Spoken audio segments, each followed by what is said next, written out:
We start our journey into beer in China, because China is now the world's largest beer market. It's by far the world's largest beer market. And beer is so important that here in Shanghai, the Shanghai World Financial Center was built in the form of a beer bottle opener. And they even sell this shape of the building as a beer bottle opener, as a souvenir. So I think it's time for our first beer. And when we order a beer today, we generally get a pale lager. But in former times, that was unknown. 5,000 years ago, when the history of beer started here in China, it was a very different beer.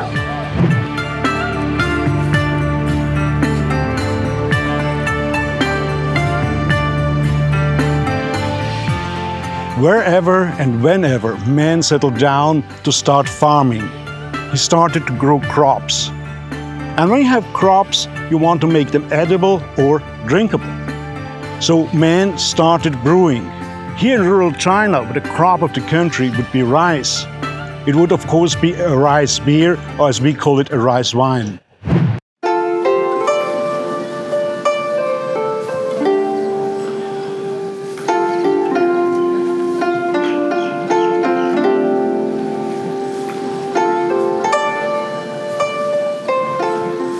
Everyone admires the ancient culture of China. Life goes on at a much slower pace in the rural parts of it. In historic towns, the streets much too narrow for modern traffic. Nowadays, these old quarters are attracting tourists from other parts of that vast nation to find recreation and good food. I, on the other hand, was curious if I could discover some of the famous so-called yellow wines there. Yes, you heard it right. I was looking for wine. On my stroll, a pretty parrot tricked me into a staring contest. Needless to say that vicious bird won. He had definitely more experience in it. But where I have more experience is in finding tasty food and drinks, even when it comes, in that case, to wine. My trained nose lured me, as expected, to the right place. Where there's food, in most cases, there's also beverages.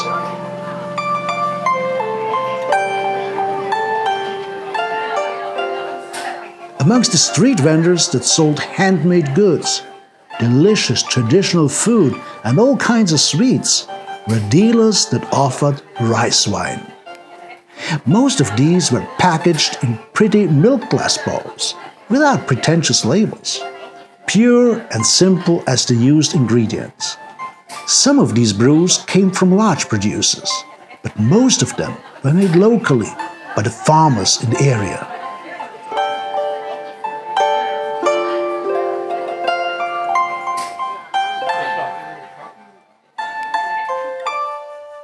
What we see here is a historic production line for rice wine.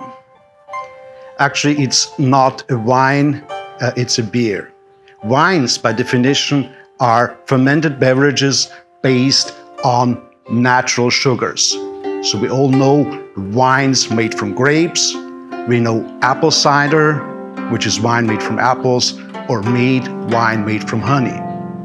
As there's no sugar in rice, the starch from the rice has to be converted into fermentable sugars.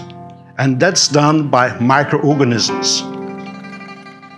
In Asia, they found out that this works very well with the natural surrounding here. And so the rice wine, what they call yellow wine here, was invented many thousand years ago.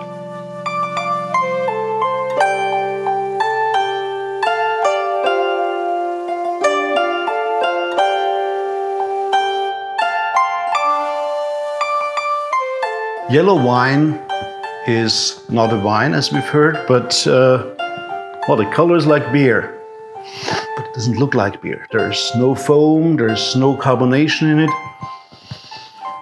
but there's a wonderful smell of the grains. You can smell the rice, you can smell this winey type It's like sherry, and you get lots and lots of taste in that. There's 4 varieties, from very dry to very sweet. I personally prefer the very dry one, but there's also this very sweet one, which has even more aroma, and it also shows more strength. They're all strong, but this is where you can taste the strength. Very good.